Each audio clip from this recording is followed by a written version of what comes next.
see everybody here. This is always a great event because no matter when we have it or what day you come or what time of day you come, this is really what stimulates a lot of excitement about the college football season, the new football season that's coming up. And even for me, after all these years, and I think this is my 15th SEC Media Day, it's exciting to come here, it's exciting to see you, it's exciting to know that you're all here to promote the sport that we love and the players who play it. So that's special, and it's still special, to me. The one thing that I will miss is I'm usually up here responding to some bark from Coach Spurrier, who is no longer with us and is retired and probably playing a lot of golf, which we just wish he and Jerry, the very best in the future, and made a tremendous impact on the game, and I'm sure will continue to do that with his leadership and deeds and actions, even though he's been coaching. And Vern Lundquist, who is the only person that I know, and there may be somebody else out there in the media or somewhere, that has spanned my entire career. Vern tells my wife Terry about a game that I was coaching at Kent State when I was first coaching 40-some years ago that he actually covered. So he's done a tremendous amount for the SEC on CBS in terms of the great job that he's done with this telecast, and we wish him very well after this season because this will be his last. So we're all in the process, I think, of finishing, off our vacations, and I'm sure you are as well. One of the very difficult experiences for us this summer was the terrible flood in West Virginia, which is where we're from, and I think you probably all know we made a statement about trying to get some equipment for, I think, 7 high schools that lost just about everything. So anything that you all can do to promote that, to get equipment for these young people so that they'll be able to participate and have a season this year, because otherwise they won't, would certainly be appreciated. But after this week, our coaches will be back, and we'll be making final preparations for our season. Our players report on August the 3rd, and we practiced on August the 4th, and we're certainly looking forward to that.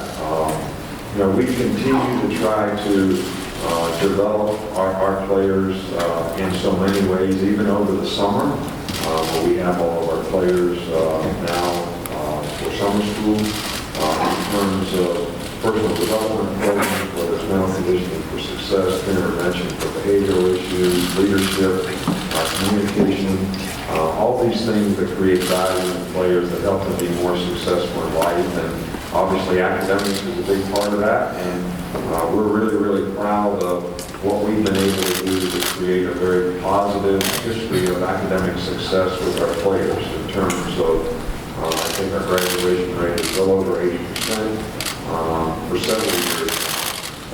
One of the tops in the country, one of the leaders in the conference. Also a number of graduates that participate in playoff and bowl games, championship games. Last year we had 29. 3 guys who already had master's degrees, guys out there playing against Clemson that already have the degrees, and I think we've been the leader in that regard for the past 3 years as well. So we're really proud of some of those accomplishments that have really enhanced the lives and ability of our players to be successful. And I think this is the great thing about college football that sometimes, gets overlooked. But there's so many good things that we do to help young people have a better chance to be successful. And sometimes we just choose to focus on the few negative things that happen, but we don't see all the other people who have a much better chance to be successful because they got some leadership, developed some relationships that help them take advantage of the opportunities, and they certainly develop the work ethic and the discipline to be able to do those things. And I think that's the thing that's going to help them be more successful in life. I'm really proud of the players that we have here representing our team, Jonathan Allen and Eddie Jackson. On defense, both players will graduate this summer. O.J. Howard, who was already graduated, working on a master's degree in sports medicine. All three of these players probably could have gone out to the draft, and both chose to stay in school and sort of enhance their draft status as well as finish their education or continue their education. And, I think that we all sort of stand up here and talk about, our team. And if the truth really be known, anything that I'm going to say about our team, because you all have seen spring practice, you know who's coming back, you know who graduated, you already have what the issues are relative to the challenges that we have to solve for our team. So I'm going to sit up here and very seriously talk about our team, and everything I'm going to say about our team you've already written about. You've already written a story about. Somebody in this room has already written a story about what I'm going to talk about. But you're going to be serious, and I'm going to be serious about talking about it again. It's the way we do things. So, our team has had a very good off-season. I've been very pleased with the progress that we've made. We obviously lost some really, really good players from last year's championship team. Good leadership, good people, great team chemistry, all things that are intangibles that are difficult to build, and are challenges to recognize as they develop, because those things just don't happen overnight. It's a work in progress, and it's certainly been the case with our team this year, but a year ago, I didn't know we were going to have that kind of team chemistry. When I stood up here and talked to you, I didn't know we were going to have that kind of commitment. I didn't know we were going to respond to adversity the way we did. And even though we're trying to work on creating those things with the personality of this team, we don't know that for sure either. But I've been pleased with the progress that we made in the off-season, the spring practice that we had, the summer conditioning program. We obviously had some challenges. For the third year in a row, I'm standing up here talking about somebody's going to be a new quarterback for us. And somebody's got to win that job. Somebody's got to win the team. That hasn't necessarily happened yet. I'm not going to sit up here and sort of try to, I don't know the right word, but give you some statistics on who's winning the race and how the race is going and who's ahead, and are they on the back stretch or in the final turn. That's something that's going to happen probably in fall camp. I hope in fall camp. We have 3 starters back on the offensive line, which is, a good start of building a good nucleus there. And we have some good young players who can develop at that position. You know who our receivers are. We've got a pretty talented group.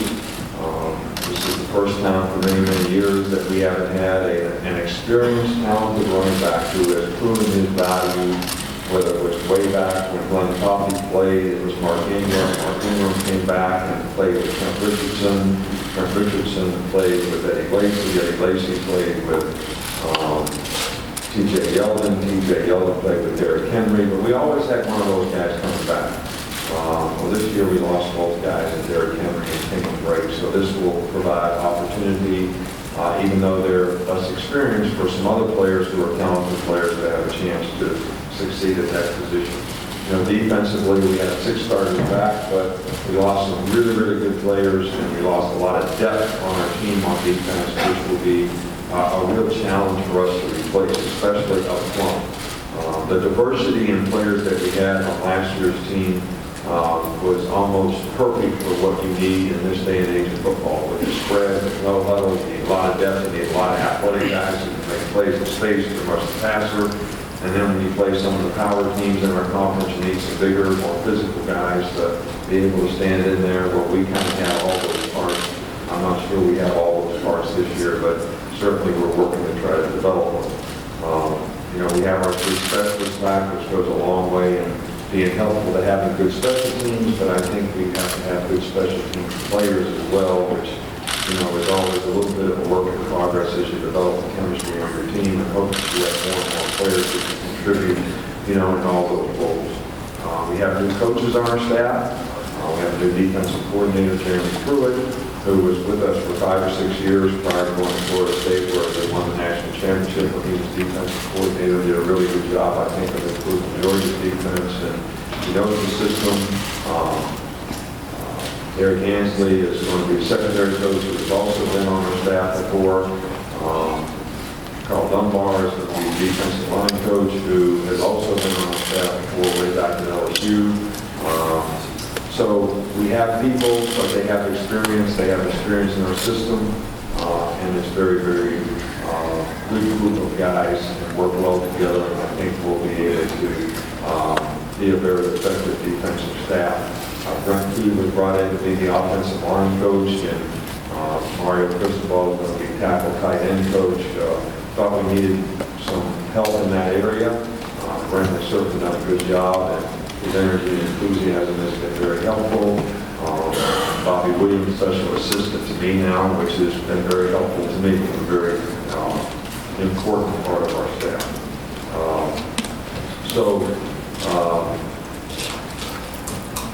I guess that's about as much as about our team as I know right now. And I know you'll ask more specific questions, but I welcome those questions.